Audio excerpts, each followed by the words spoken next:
MPG news కి స్వాగతం. వార్తలు చదువుతుంది మీ సంధ్య.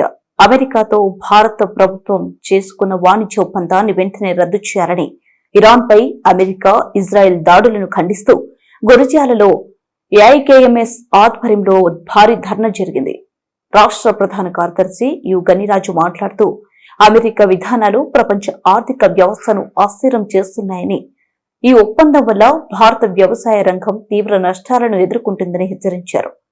ఇరాన్ పై దాడులు కారణంగా చమురు సంక్షోభం ఏర్పడి దేశంలో పెట్రోల్, గ్యాస్ ధరలు పెరుగుతున్నాయని ఆందోళన వ్యక్తం చేశారు. కేంద్ర ప్రభుత్వం వెంటనే స్పందించి ఒప్పందాన్ని రద్దు చేయాలని, యుద్ధాన్ని ఆపాలని డిమాండ్ చేశారు. ఈరోజు ఇరాన్ పై అమెరికా, ఇజ్రాయెల్ చేస్తున్నటువంటి యుద్ధం ఏదైతే ఉందో దీన్ని తీవ్రంగా ఖండిస్తా ఉంది. ఎందుకంటే అమెరికా అధ్యక్షుడిగా ట్రంప్ రెండోసారి అధికారానికి వచ్చిన తర్వాత ప్రపంచవ్యాప్తంగా అన్ని దేశాల మీద కూడా ఈరోజు పెత్తనాన్ని కొనసాగించడానికి యుద్ధాలని, అలాగే సుంకాలను విధిస్తున్నటువంటి పరిస్థితి ఉంది. ఇప్పటికే ప్రపంచవ్యాప్తంగా తను దిగుమతులు ఏవైతే ఉన్నాయో వాటన్నిటి మీద కూడా 50% సుంకాలను విధించినటువంటి పరిస్థితి ఉంది.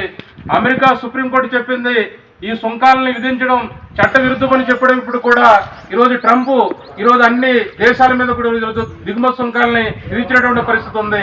ఈరోజు తన మాట వినటువంటి దేశాల మీద ఈరోజు దాడులు చేస్తా ఉన్నాడు, యుద్ధాలు చేస్తా ఉన్నాడు. ఇప్పటికే వెనుజులా లాంటి దేశ అధ్యక్షుడిని మరి ఎత్తుకెళ్లి ఈరోజు అమెరికాలో ఉన్నటువంటి న్యూయార్క్ నగరంలో నిర్బంధించినటువంటి పరిస్థితి ఉంది. అంతేకాకుండా ఈరోజు ఇరాన్ మీద బాంబుల వర్షం కురిపిస్తూ ఉన్నారు. దాదాపు ఒక 15 రోజులుగా దాదాపు వేలాది మంది చనిపోతూ ఉన్నారు.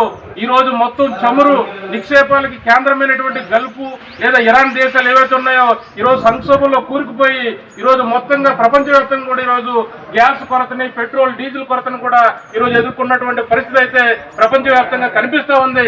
దీన్ని నియంత్రించడంలో, మొత్తం ఈ యుద్ధాన్ని ఆపడంలో మొత్తం ఐక్యరాజ్య సమితి ఏదైతే ఉందో అది ఈరోజు నిర్వీర్యం అయిపోతున్నటువంటి పరిస్థితి ఉంది. ఈరోజు ట్రంప్ తీసుకొస్తున్నటువంటి విధానాలని మన భారతదేశం ఉన్నటువంటి పాలక వర్గాలు కూడా, ముఖ్యంగా ప్రధాని మోదీ గారు కూడా దీన్ని ఖండించినటువంటి పరిస్థితి ఉంది. ఇప్పటికే మన దేశంలో చూసుకుంటే యుద్ధ ఫలితంగా ఈరోజు మొత్తం గ్యాస్ ధరలు ఈరోజు విపరీతంగా పెరిగినటువంటి పరిస్థితి ఉంది. వంట గ్యాస్ ధరలు కానీ లేదా కమర్షియల్ ధరలు కానీ ఈరోజు పెరిగిపోయి మొత్తంగా గ్యాస్ దొరకనటువంటి పరిస్థితికి ఈరోజు మారుతా ఉన్నటువంటి పరిస్థితుల్లో యుద్ధం వల్ల ప్రపంచ వ్యాప్తంగా ఉన్నటువంటి దేశాలన్నిటి కూడా నష్టకరం, మన దేశానికి కూడా నష్టకరం. మరీ ముఖ్యంగా ఈరోజు ప్రధాని మోదీ గారు అమెరికాతో చేసుకున్నటువంటి ఒప్పందంతో ఈ దేశం ఉన్నటువంటి వ్యవసాయ రంగం నాశనం కాబోతా ఉంది.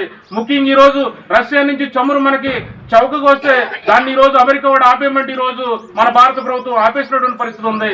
అమెరికాలో ఉన్నటువంటి 9 లక్షల కోట్లు విలువ చేసేటువంటి వస్తువుల్ని ఈరోజు భారత్ కొనుగోలు చేయాలంటే దానికి ఒప్పందం పడినటువంటి పరిస్థితి ఉంది.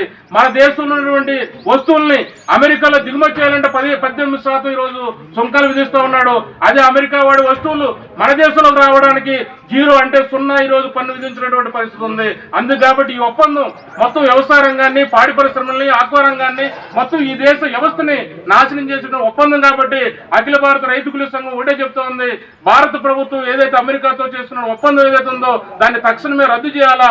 ఇరాన్ మీద ఈరోజు అమెరికా, ఇజ్రాయెల్ చేస్తున్నటువంటి దాడుల్ని, యుద్ధాన్ని తక్షణం ఆపాలని ఈరోజు అఖిల భారత మరిన్ని తాజా వార్త విశేషాల కొరకు ఎంపీజీ న్యూస్ ఛానల్ ని చూస్తూ ఉండండి.